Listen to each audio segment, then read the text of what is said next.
الله الله الله الله ما لنا مولى سوى الله. Assalamualaikum warahmatullahi wabarakatuh. Bismillah, alhamdulillah, wassalatu wassalamu ala rasulillah Sayyidina Muhammadin ibn Abdillah, amma ba'd. Hadratul muhtaramin akan muliakan para alim ulama, jadi pandai yang kami hormati, bapak-bapak, ibu-ibu, jamaah sholat isya yang mudah-mudahan semuanya dirahmati oleh Allah Subhanahu wa taala.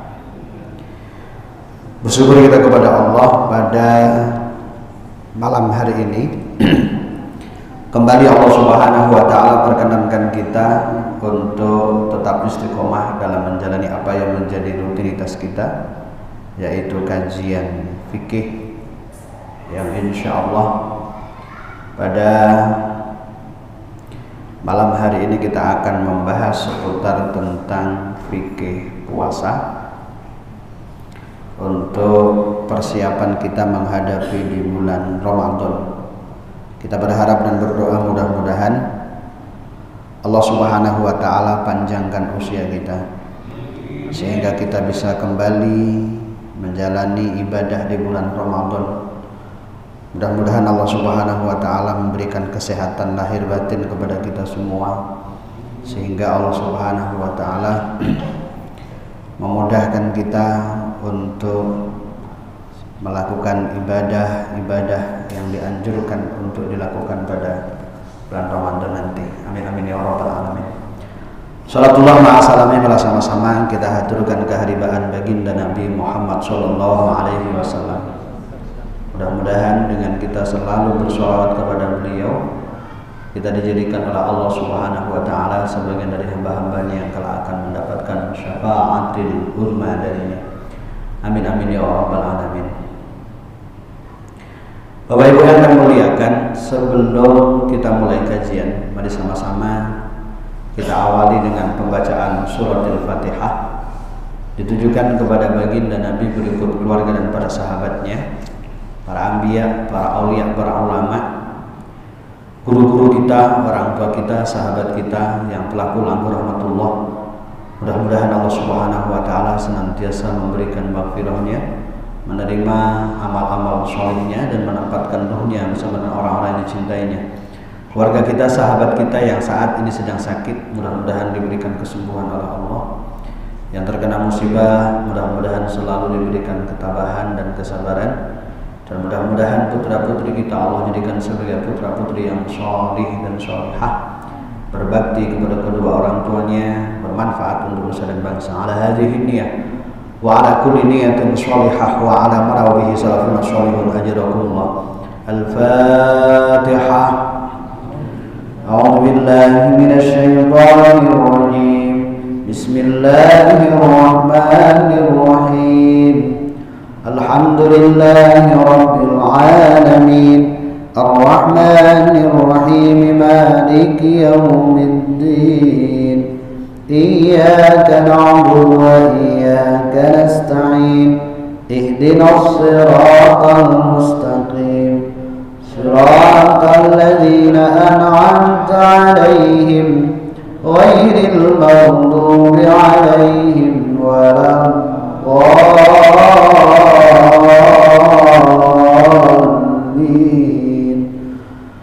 Amin. Hadirin rahimakumullah. Baginda Nabi Muhammad sallallahu alaihi wasallam dalam sebuah hadis yang diriwayatkan oleh Imam Bukhari dan Imam Muslim bersabda bahwa bunyal Islamu ala khamsin. Islam dibangun atas 5 dasar. Apa itu? Yang pertama adalah syahadati an la ilaha illallah, bersaksi bahwa tiada Tuhan selain Allah. Kemudian wa anna Muhammadar Rasulullah, dan bahwa bersaksi bahwa Nabi Muhammad adalah merupakan utusan Allah. Yang kedua, wa iqamis shalah, mendirikan salat. Pengertian mendirikan itu tidak hanya sekedar kita salat, tidak, tapi menunaikan salat dengan tetap menjaga syarat rukun berikut etikanya. Itu yang dimaksud dengan aqimis shalah. Kalau hanya sekedar melakukan bisa jadi masuk dalam ayat fawailul lil musallin alladzina hum an shalatihim sahun. Jadi iqamus shalah, mendirikan salat, menunaikan salat dengan syarat rukun dan etika-etikanya. Kemudian setelah itu wa itaiz zakah, menunaikan zakat, entah itu zakat fitrah, zakat mal, zakat tijarah, dagang, ya, atau zakat kalau zaman sekarang zakat profesi atau zakat tambang dan lain sebagainya. Kemudian yang berikutnya adalah wal haji ke Baitullah. Walillahi 'alan nasi hajjul baiti man istata'a ilaihi sabila. Allah mewajibkan haji terkhusus bagi mereka yang mampu. Sudah telanjur setor, ternyata harus nambah 39 juta semisal. Uangnya kok ketepatan belum ada. Secara teori belum wajib. Secara teori belum wajib. Syukur-syukur yang sudah dapat panggilan, mudah-mudahan uangnya ada, insya Allah. Kemudian wasaumi Ramadan, puasa di bulan Ramadan. Ini redaksi hadis yang diriwayatkan oleh Imam Bukhari dan Imam Muslim. Untuk riwayat lain ada juga yang berbeda, tapi yang jelas jumlahnya 5.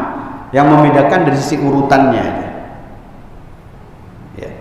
Lah mengenai kewajiban melakukan puasa bulan Ramadan, pertama, untuk kewajiban puasa itu berdasarkan Al-Baqarah ayat yang ke-183. Ya. Allah Subhanahu wa taala berfirman, ya ayyuhalladzina, wahai orang-orang amanu yang beriman, ya, kutiba alaikumusiyam, diwajibkan kepada kalian untuk melakukan puasa, kama kutiba alal ladzina min qablikum la'allakum tattaqun. Ya. Sebagaimana puasa yang diwajibkan terhadap umat sebelum kalian. Artinya ayat ini menunjukkan bahwa puasa itu tidak hanya dilakukan oleh umat baginda Nabi. Mulai zaman Nabi Adam sudah ada syariat puasa ini. Ibunda Nabiullah Isa alaihi salatu wassalam, beliau bernama Maryam. Dalam Al-Quran juga dikatakan inni nadartu lirrahmani shauma, aku bernadar kepada Allah Zat yang Maha Kasih untuk melakukan shaum. Walaupun syariat puasa antara umat satu dengan yang lain itu bisa beda. Ya, kayak sholat, Nabi Ismail sholat, Nabi Isa sholat, tapi sholat yang dilakukan antara umat satu dengan lain itu beda. Ya, puasa begitu juga. Ya, ketika Maryam menjalankan nadarnya, di sisi lain Al-Quran mengatakan kuli wasrobi, makan minum silakan. Yang paling penting jangan ngomong. Ini kalau boleh milih puasa yang mana ini? Nggak boleh ngomong atau nggak boleh makan minum? Kayaknya kalau nggak boleh ngomong agak berat ini kayaknya. ya. Tapi sekarang nggak bisa ngomong, tapi jari jemarinya itu wirid loh, cot, WhatsApp, Facebook, Allah, ya. La'allakum tattaqun. Ayat Al-Quran ketika dengan menggunakan bahasa Allah dan yang berfirman itu adalah Allah, ini bukan sebuah harapan. Jangan pula nanti diterjemahkan mudah-mudahan kalian menjadi orang yang bertakwa. Tidak. Allah nggak punya harapan kepada kita agar kita beramal, sama sekali enggak. Maka dalam Al-Quran kalau menemukan la'alla, maka maknanya bukan sebuah harapan atau istilah dalam nahwu disebut taroji, tapi yang dimaksud adalah tahakkuk. La'allakum tattaqun, jika kalian melakukan puasa dengan benar, pasti kalian tergolong orang yang bertakwa. Puasa betul, bukan puasa yang paling penting tak makan, tidak makan, tidak minum. Oh tidak. Menahan diri, ya, al-imsak anil mufattirat, menahan diri dari berbagai hal yang membatalkan puasa, ya, jami'an nahar, di seharian penuh, biniyatin mahsusoh, dengan niat tertentu. Nah, itu definisi puasa. Tapi tidak hanya sekedar itu, tapi juga al-imsak an-mubtilatu sawabisol. Kita berusaha untuk menahan diri dari berbagai hal yang kiranya dapat membatalkan ibadah puasa dan pahala puasa.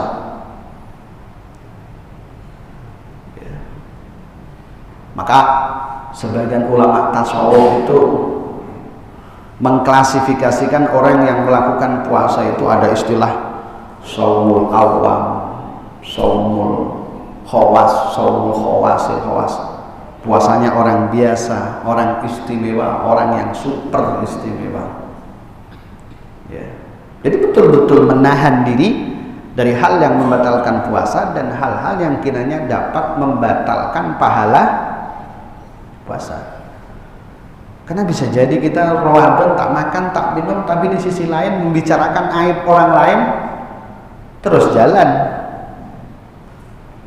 Kalau itu yang terjadi, ya, itu bisa menjadikan pahala puasa kita akan dikurangi oleh Allah. Yang paling berat itu ya jaga mata, jaga hati. Apalagi kadang kita ikut-ikutan setiap sore JJS. Oh. Apa JJS? Jalan-jalan sore. Iya, kalau kita lihat itu jelas. Ini kadang yang kita lihat banyak yang pakai pakaian-pakaian tak cukup bahan. Ini yang bikin pahala kita berkurang. Yang kita khawatirkan malah minus itu. Ya Allah, mudah-mudahan kita diterima oleh Allah puasanya. Baik, Bapak Ibu yang kami muliakan, kalau kita melihat ayat ya ayyuhalladzina amanu, yang diwajibkan melakukan puasa itu adalah mereka yang beriman. Maka dalam fikih ada istilah syarat wajib, surutu wujub bisyam. Syarat wajib puasa. Yang pertama itu adalah Islam, atau bahasa lainnya punya iman. Dari mana ketentuan ini? Dari ayat ini. Ya ayyuhalladzina amanu. Konsekuensinya kalau kita siang Ramadan punya teman di kantor, jam 9 kita lihat dia sehat, ya, tapi kok ngopi baru jam 9, sudah begitu merokok lah tuh. Maka kita selaku sesama muslim punya kewajiban untuk mengingatkan. Ya. Nampak ibu-ibu, Bu, puasa lagi Pak, Kalau ibu-ibu nggak apa-apa, lagi menstruasi.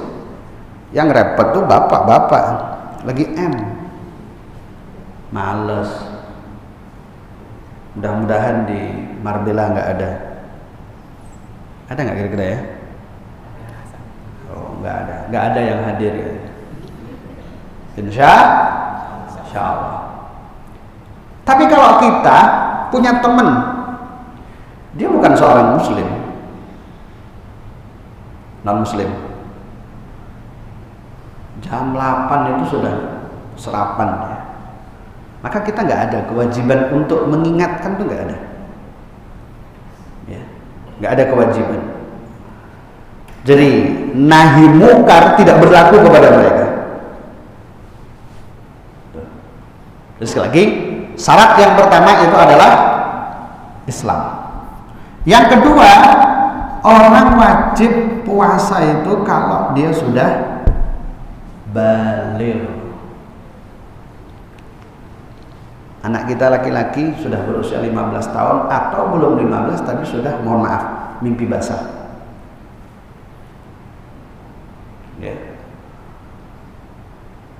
Atau kalau perempuan usia 15 tahun atau di bawah 15, dia sudah menstruasi, haid. Beberapa hari yang lalu saya masuk ke pesantren, saya ngisi kajian khusus haid. Ada anak sekitar 180. Saya suruh tunjuk tangan kepada mereka yang di usia masih SD tapi mereka sudah haid. Yang tunjuk tangan itu prosentasenya mencapai 40%. 40%. Itu artinya apa? Kita selaku orang tua punya kewajiban untuk memperhatikan anak kita terkait dengan kewajibannya, entah itu sholat ataupun puasa. Ya. Kewajiban puasa setelah dia baligh. Hal ini berdasarkan hadis Rufi al-qalamu an salas. Di situ diantaranya adalah anis sobi hatta yahtalim. Ya, bahasa hadisnya anis sobi hatta yahtalim. Rufi al-qalam, sebelum hadisnya itu, pulpen malaikat diangkat dari 3 orang. Dari 3 orang itu adalah anak kecil sampai dia balik. Ya, anak belum balik kok melakukan kesalahan, maka dalam hal ini dia belum dianggap berdosa karena belum balik. Tapi bukan berarti kita menyuruh anak kita melakukan puasa, melakukan sholat itu nunggu dia balik. Enggak. Ketika anak kita sudah berusia 7 tahun, maka selaku wali kita sudah berkewajiban untuk memerintahkan. Hadis Nabi mengatakan, muru auladakum bis-shalah, perintahkan anak kalian untuk melakukan ibadah salat. Wahum abna'u sab'i sinin, saat mereka berusia 7 tahun. Ya. Ketika anak kita sudah usia 7 tahun, kita sudah berkewajiban untuk memerintahkan mereka puasa. Tapi ada tahapan. Kita rayu lah, sayang, besok puasa ya. Pagi-pagi kita ajak sahur lah. Pagi-pagi jam 10 sudah, aduh perut lapar. Dah, kasih motivasi. Sampai jam 12 ya. Nanti papa belikan baju lah pokoknya. Walaupun nggak puasa pun tetap dibelikan baju kan Pak. Mau hari raya loh. Ya. besok sampai asar, jam 3, besoknya sampai jam 5, besoknya sampai maghrib. Wah, hebat nih anaknya, luar biasa ini. Jadi ketika 7 tahun kita selaku orang tua sudah berkewajiban untuk memerintahkan. Artinya jangan pula kita melakukan pembiaran, alhamdulillah masih kecil. Jangan bilang masih kecil. Usia 7 tahun usia tamyiz. Usia anak secara umum punya kemampuan untuk membedakan mana hal-hal yang kiranya dapat menghantarkan dia ya ke hal-hal yang positif ataupun negatif, yang baik dengan yang tak baik. Ya. Namun ketika dia sudah berusia 10 tahun, hadis Nabi, wadribu alaiha, ya, pukul dia. Ketika dia meninggalkan sholat ataupun puasa saat mereka berusia 10 tahun. Berarti 10 tahun untuk anak kelas 4 SD lah kira-kira. Oh, udah 10 tahun kok nggak puasa, maka kita selaku orang tua diperkenankan untuk melakukan tindakan yang kiranya bisa untuk memberikan efek jera kepada anak-anak kita. Bahasa hadis wadribu. Wadribu itu pukul. Cuma bukan berarti kita pukul pakai kayu besar atau pakai besi, enggak. Kita diperbolehkan mukul anak itu batasannya 1, tidak sampai ya melukai, kulit tidak sampai menghitam, tidak sampai berdarah. 2 ya. Yang ketiga, syaratnya tidak di daerah yang sensitif. Jangan pula kita pukul di kepala yang sini itu. Wah, nggak boleh. Salah kita. Atau kita tonjok di dadanya. Wah, kita yang salah. Ya, cubit aja lah. Apa namanya? Pahanya. Ini enggak puasa, udah gede loh. Tadi cewek. Tapi jangan keterlaluan. Apalagi zaman sekarang ada KPAI, Komisi Perlindungan Anak. Tapi kita juga harus kerjasama dengan teman-teman yang bergerak di KPAI. Bukan berarti kita selaku orang tua melakukan pembiaran, biarin. Oh enggak. Anak kita salah, kita boleh menegurnya, kita boleh memukulnya, tapi ada batasan-batasan tertentu. Jangan melewati batas.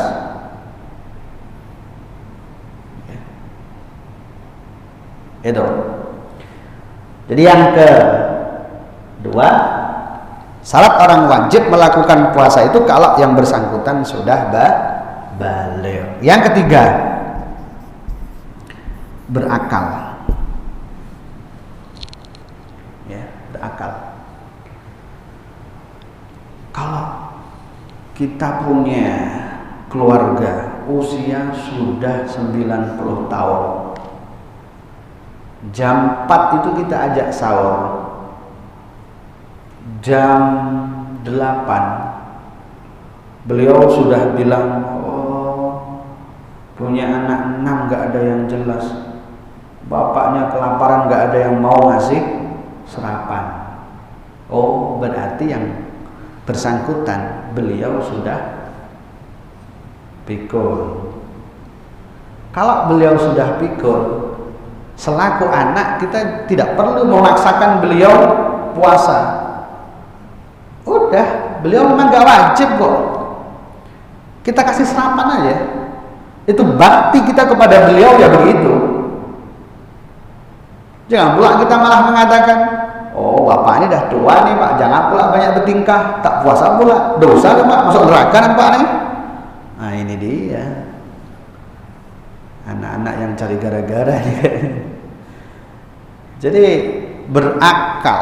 Kalau akal sudah tidak lagi berfungsi dengan baik, maka kewajiban puasa sudah nggak ada lagi. Ya. Kalau akal itu hilang. Tapi kalau hilangnya akal karena sesuatu yang diharamkan, wah itu berat. Kenapa kok nggak puasa? Mabuk dia. Oh. Kenapa mabuk? Minum topi miring, akhirnya orangnya ikut miring juga. Ya. Kenapa dia mabuk? Apa kemarin ya dapat informasi minum turi, tua ori, ada aja pokoknya. Turi. Ya Allah, itu wajib qadha, minumnya dosa. Ya.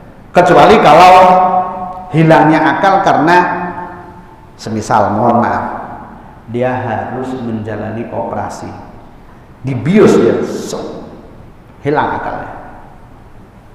Maka hilangnya akal tidak dianggap berdosa itu. Wajib qadha enggak? Wajib. Ya. Baik. Itu yang ketiga. Yang keempat. Yang keempat, orang wajib puasa itu ketika memang tidak ada uzur. Uzur yang membuat ia diharamkan puasa. Karena ada uzur yang membuat dia haram puasa. Contoh uzurnya adalah haid. Orang sedang haid nggak boleh puasa. Ketika haid darah keluar, puasa, tidak makan, tidak minum bisa membuat fisik lemah. Darah keluar bisa membuat fisik semakin melemah. Apalagi dokter semisal mengatakan, Pak, jangan puasa Pak ya. Pengalaman yang sudah-sudah Pak, orang kok punya penyakit kayak Bapak kok puasa, itu cepat ketemiang Pak. Dokter dah bilang begitu, udah tak usah puasa. Puasanya malah haram. Ya. Karena yang mengatakan dokter. Dalam hal ini yang berlaku bukan fatwanya ustadz, bukan. Ustadz nggak berlaku. Yang berlaku dokter terkait dengan kesehatan. Makna dari ayat fas'alu ahla dzikri in kuntum la ta'lamun, tanyalah kepada ahli zikr, itu menyesuaikan dengan bidangnya. Kalau kaitannya dengan kesehatan, maka dokter adalah orang yang harus kita jadikan sebagai rujukan. Jadi tidak ada uzur. Haid, nifas, atau uzur yang menjadikan seseorang diperbolehkan untuk tidak puasa. Ada beberapa kelompok yang memang diperbolehkan untuk tidak puasa, seperti orang sakit. Jam 4 itu badan menggigil, berat, kepala pusing, maka nggak wajib dia puasa. Atau ibu-ibu yang sedang hamil, ada kekhawatiran terkait dengan kesehatannya ataupun bayinya atau kedua-duanya, atau sedang menyusui, tapi upayakan dicoba dulu. Jangan kemudian, Pak Ustadz, saya hamil Pak Ustadz, nggak usah puasa lah Pak Ustadz ya. Lah fisiknya kuat nggak? Ya. Saya dulu, istri saya maksudnya, tahun 2010 menikah, 2016 anak 5 Pak. Berarti setiap tahun istri saya itu kalau nggak hamil menyusui. Anak pertama 2011, kedua 2012, ketiga 2013, keempat 2014, kelima 2016. Gimana ini? Ya kalau memang berat tak usah puasa. Nanti dikodok. Kata istri saya, siap mengkodok asalkan tolong jaga anak. Oh, ini dia. Kalau kita lagi libur sekolah atau lagi libur kerja, jagalah anak.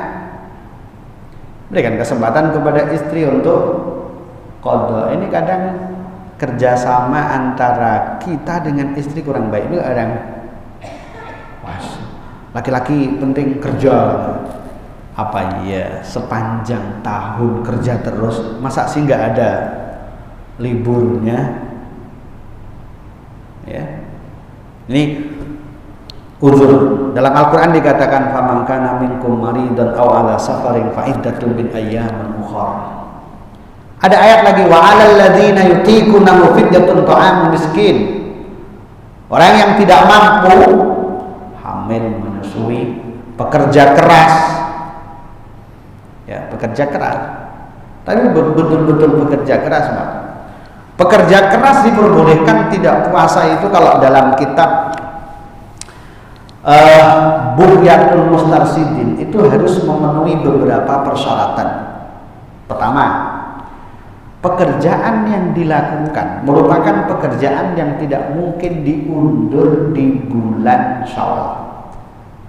Bapak-bapak, ibu-ibu menang tender tanggal 28 Ramadan harus selesai. Kalau tidak, denda. Wah, ini makanya lembur, puasanya betul-betul berat ini, ngecor lah tuh, panasnya minta ampun. Maka dia diperbolehkan untuk tidak puasa. Tapi ada syarat berikutnya, malamnya tetap harus niat. Karena tidak menutup kemungkinan pekerjaan yang direncanakan esok hari itu tidak jadi karena faktor tertentu. Rencananya ngecor, ternyata mulai jam 4 pagi sampai jam 3 sore hujan dengan derasnya dulu. Jadi ngecor gak kira-kira ini? Gak jadi. Malah karena itu malam harus niat. Yang ketiga, pekerjaan merupakan pekerjaan yang tidak mungkin diundur, tidak mungkin dilakukan di malam hari. Kalau kerjanya itu ngecat rumahnya dicat supaya supaya Syawal nanti kelihatan mantap, maka ngecat tidak bisa dijadikan sebagai alasan untuk tidak puasa, karena ngecat bisa dilakukan di malam hari. Ya. Kemudian tidak menjadikan pekerjaan itu sebagai perantara untuk tidak puasa. Semisal dia punya dua pilihan pekerjaan, satu ngecor, satu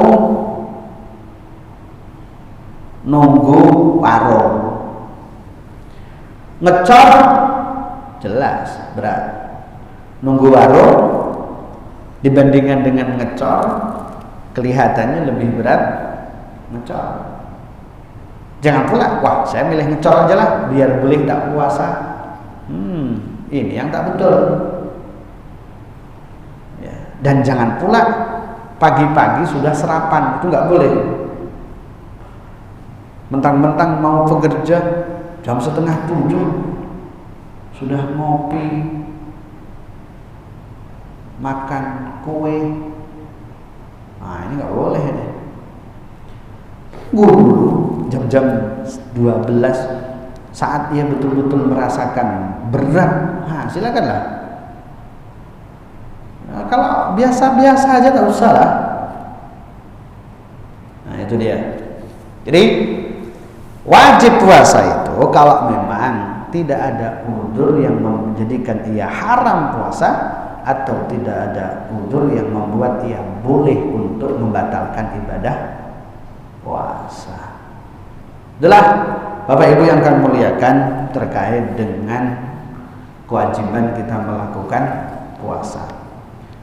Nah, mengenai kewajiban puasa bulan Ramadan ini berdasarkan ayat yang ke-185 yang berbunyi syahrul ramadhan alladzi unzila fihi al-Qur'an hudan lin-nasi wa bayyinatin minal huda wal furqan faman syahida minkum asy-syahra falyasum. Itu yang mewajibkan puasa di bulan Ramadan. Silakan Bapak Ibu, sekiranya ada hal-hal yang mungkin perlu untuk kita diskusikan, kami persilakan.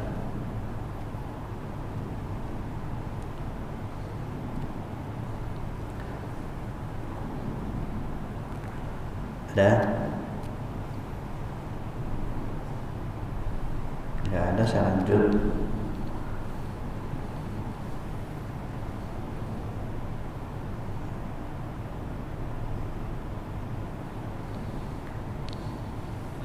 Ya. Ya.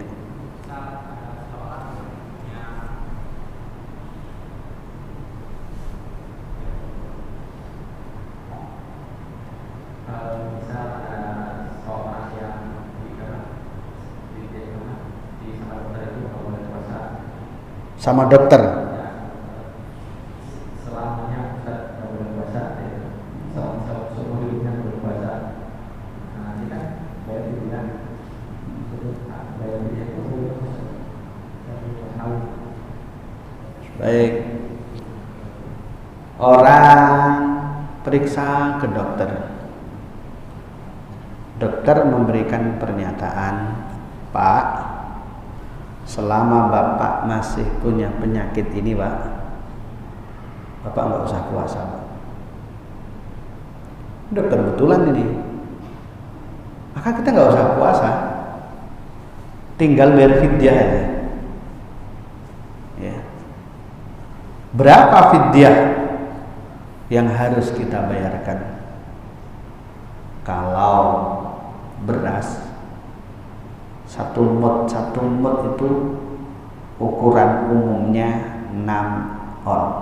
Cuma guru-guru kita secara umum menganjurkan 7 on. Daripada kurang mendingan lebih.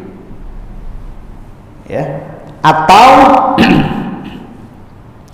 kalau dalam mazhab Imam Hanafi ini bisa ditunaikan dengan bentuk uang. Cuma dalam mazhab Imam Hanafi konversinya bukan ke 6 on beras, bukan. 1 sok gandum, 1 sok bur. Ya. Yang andaikan dirupiahkan ya mungkin hari ini itu berkisar idealnya itu ya sekitar 30.000, 35.000. Beberapa waktu yang lalu ada bapak-bapak membayarkan fidyah atas nama istrinya karena beliau khawatir kurang.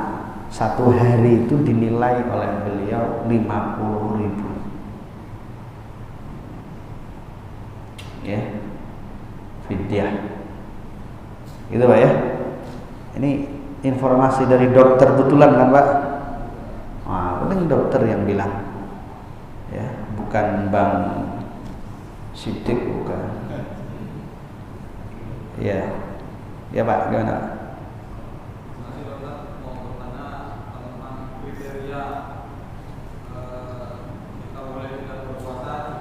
Membayar fidyah, kriterianya apa saja? Apakah boleh kalau sakit mungkin atau perjalanan, atau karena lupa sahur terus panas, bayar fidyah saja, bagaimana? Baik, mengenai kriteria bayar fidyah. Ini ada beberapa faktor, Pak. Ada orang bayar fidyah karena sakit tadi itu. Sakit, apalagi sakit permanen. Kalau saya katakan tadi itu sakit permanen. Ya, kemungkinan sembuhnya itu tipis. Bahkan dokter sudah menvonis. Nah, itu dia. Atau ini saya bicara dalam mazhab Imam Syafi'i dulu. Orang itu dia sedang hamil, tapi dia tidak puasa karena mengkhawatirkan kondisi janinnya. Periksa ke dokter Adrianti mengatakan, "Bu, ini kandungannya lemah. Maka ibu tak usah puasa dulu, Bu, ya. Ini kalau ibu puasa bahaya." Dokter Adrianti dah bilang begitu. Ya. Berarti tidak puasanya dia karena mengkhawatirkan janin. Berarti nanti dia ada kewajiban untuk membayar fidyah ibunya, ya, plus puasa. Begitu juga bayi, ibu yang menyusui, ya. Ada anak diajak puasa, bayinya itu rewel, Pak, nangis saja. Ya mungkin karena ibunya tak makan rasanya, mohon maaf, rasanya susu pahit mungkin kali, ya. Pokoknya nggak enak lah pokoknya. Akhirnya nangis saja dia. Kondisi anak mengkhawatirkan ini. Ya udahlah, tak usah puasa, ya, batalkan aja puasanya itu. Nanti ada kesempatan qada dan fidyah. Atau fidyah yang lain begini, Pak. Dia tahun kemarin punya hutang puasa 10 hari. Sekarang kondisinya sehat ini. Ya. Andaikan dia melakukan puasa bisa. Tapi dia memang ceroboh, nggak mau qada dia. Ramadan tinggal 1 hari, nyibuk. Wah, saya belum qada pula tuh. Bayar fidyah. Berapa hari? 10 hari. 10 hari tinggal mengalihkan. Ya. Nah, itu diantara kelompok-kelompok yang memang berkewajiban membayar fidyah. Ya, Pak, ya. Kalau sakit yang permanen, Pak. Kalau sakit yang sifatnya tidak permanen, jadi kalau dalam fikih itu ada istilah al-marid yurja bur'uhu, orang sakit yang masih memungkinkan diharapkan kesembuhannya, itu cukup qada. Tapi kalau sakitnya itu la yurja bur'uhu, tidak bisa diharapkan sembuhnya, berarti ya bayar fidyah. Termasuk yang nggak boleh meninggalkan puasa, Bapak Ibu yang kami muliakan, supir jalanan antar provinsi. Walaupun dia musafir, dia tetap wajib puasa. Karena andaikan dia tidak puasa, dia nggak punya waktu qada juga kok. Atau di kapal, mengenak hodai kapal, nggak ada hari libur. Pengalaman-pengalaman yang sudah dari bosnya tidak ngasih kesempatan libur sama sekali. Berarti dia ketika di bulan Ramadan tetap wajib puasa. Gak ada ceritanya, wah nanti ajalah saya bayar fidyah aja. Ada sebagian yang beredar di Batam ini, agak miris memang. Ada orang kerja 1 hari itu digaji 280.000. Setiap hari Ramadan tiba itu dia nggak puasa, bayar fidyah cuma 35.000. Coba, Pak. Dari pagi asik ngerokok aja dia, Pak. Apa katanya? Yang paling penting saya bayar fidyah. Ini dia. Ini kalau andaikan Imam Syafi'i masih hidup, dijewer nih orang ini.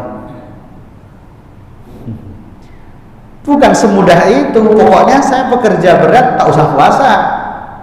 Persyaratan tadi itu harus dipenuhi. Malamnya harus niat. Bukan berarti paginya langsung boleh sarapan. Nanti dulu nunggu dia betul-betul merasakan berat dan seterusnya.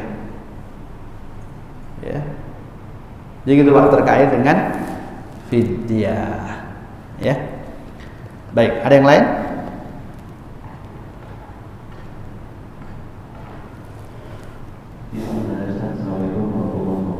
Waalaikumsalam warahmatullahi wabarakatuh. Seandainya orang tidak ada udur sagi dan dia meninggalkan puasa sampai waktunya puasa lagi, itu bagaimana puasa yang dijalani tahun ini Ustaz? Mohon. Sedangkan yang kemarin itu belum dibayar, belum dibayar.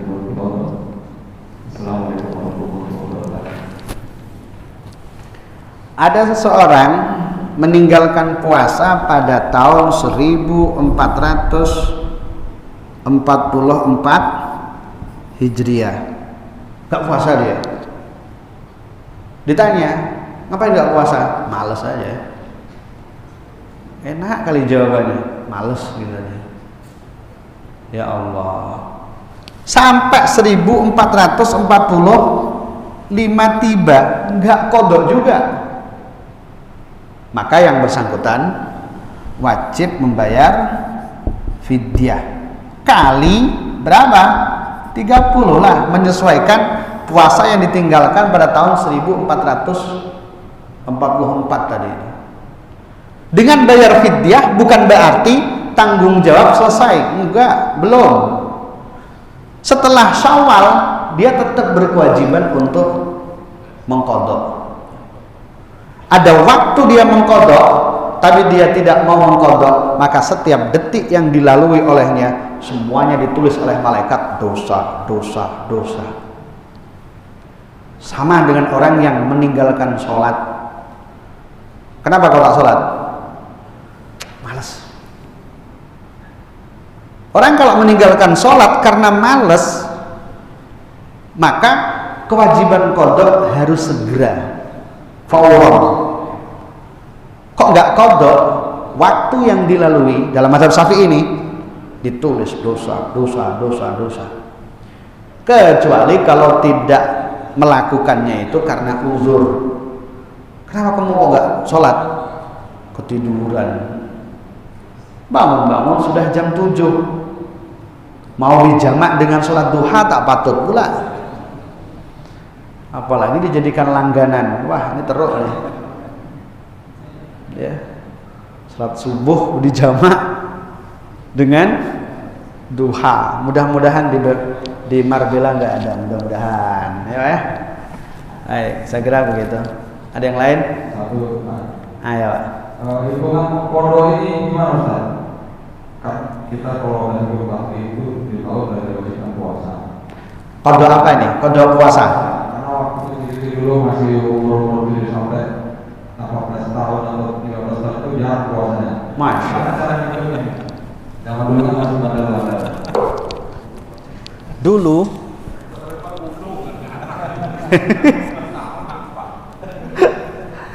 kewajiban puasa itu kan ketika dia sudah sampai usia balik tuh Pak, ya kan? Berarti puasa yang ditinggalkan olehnya ketika dia masih berusia 7, 8, 9, 10, 11, 12 nggak wajib diqadha. Penghitungannya mulai balik. Lah ingat, dulu kayaknya sering nggak puasa itu ketika sekolah kayaknya. Di bulan Ramadan itu hari pertama libur. Di hari yang kedua sampai hari yang ke-18 saat masuk sekolah malah ke kantin tanpa sepengetahuan orang tua, dan itu langganan. Ini semisal diinget-inget aja, itu kelihatannya kelas 1 SMA, kelas 2, kelas 3, hitung aja Pak. Ya. Ternyata ketika kuliah masih berlanjut tradisi itu. Wah, hitung lagi. Ya, sesuai dengan yang diyakini berapa? Kalau yang diyakini setiap tahunnya anggap saja 18 hari, 18 kali berapa tahun? SMA 3 tahun, 18 kali 3. Kuliahnya 5 tahun, 18 kali 5. Dia ingat betul, pokoknya duhur-duhur saatnya ke musola, ke kantin gitulah pokoknya. Dan ternyata orang kantin dimintai mie rebus mau pula ini kadang. Ya Pak ya. Oh ini ternak betul ini orang kantinnya ini. Sudahlah anak-anaknya diajak kerjasama mau pula ini. Ya Allah. Jadi gitu Pak ya. Terkait dengan cara mengkodok yang wajib dikodok itu sesuai dengan yang diyakini. Pak Ustadz, saya ragu Pak Ustadz. Karena dulu itu kadang agak soleh, kadang tak soleh Pak Ustadz. Kadang soleh, kadang salah. Ya udahlah, yang diyakini aja. Pokoknya saya kalau hari Jumat biasanya tak sekolah. Tak sekolah biasanya sama bapak tak mungkin. Belak cabut kata dia. Ya udahlah, hari Jumat tak usah dihitung. Hari Ahad tak usah dihitung karena libur dalam pantauan bapak ibu. Nah itu dia. Baik, gitu Pak. Ada yang lain? Ya Allah. Baik, sekiranya tidak ada. Ibu-ibu ada Ibu? Baik, sekian tidak ada, mari sama-sama kita tutup dengan doa. Mudah-mudahan apa yang kita kaji ada manfaatnya. Ya Allah, ala hadhihi niyyah wa ala kulli niyatin shalihah wa ala manawihi salafun shalihun ajrakumullah. Al-Fatihah. A'udzubillahi minasyaitonir rajim. Alhamdulillahi rabbil alamin arrahmanir rahim maliki yaumiddin. Iyyaka na'budu wa iyyaka nasta'in ihdinas siratal mustaqim siratal ladzina an'amta 'alaihim ghairil dhalin amin. Allahumma shalli wa sallim ala sayyidina Muhammad wa ala sayyidina Muhammad. Alhamdulillahi rabbil alamin hamdan yuwafi ni'amahu wa yukafi'u mazidah. Rabbana ya Rabbana taqabbal minna innaka antas samiul alim wa tub 'alaina lana innaka antat tawwabur rahim. Rabbana dzalamna anfusana wa illam taghfir lana wa tarhamna lanakunanna minal khasirin. Allahumma habib ilaina al-iman zainu fi qulubina wa karihil kufra wal fusuq wal isyan waj'alna minar rasyidin. Allahumma ij'al jami'a man hadara fi majlisin hadha ya Allah min ahli al-ilmi wa ahli al-khair wa la taj'alna wa iyyahum min ahli al-jahli wad dair. Ij'alna wa iyyahum min ahli al-istiqamah. Ij'alna wa iyyahum min ahli al-ibadah. Ij'alna wa iyyahum sunnati wal jamaah. Ij'alna wa iyyahum min as-sadiqin wal amanah wa la taj'alna wa iyyahum min al-kadhibin wal khiyanah. ربنا اغفر لنا ذنوبنا ولمشايخنا ولمعلمينا ولمن ذي حقوق علينا ولجميع المؤمنين والمؤمنات والمسلمين والمسلمات يا رب العالمين. ربنا آتنا في الدنيا حسنة وفي الآخرة حسنة وقنا عذاب النار. سبحان ربك رب العزة عما يصفون وسلام على المرسلين والحمد لله رب العالمين. Sekian dari kami, mohon maaf atas segala khilafan. Subhanakallahumma bihamdik asyhadu an la ilaha illa anta astaghfiruka wa atubu ilaik. Assalamualaikum warahmatullahi wabarakatuh.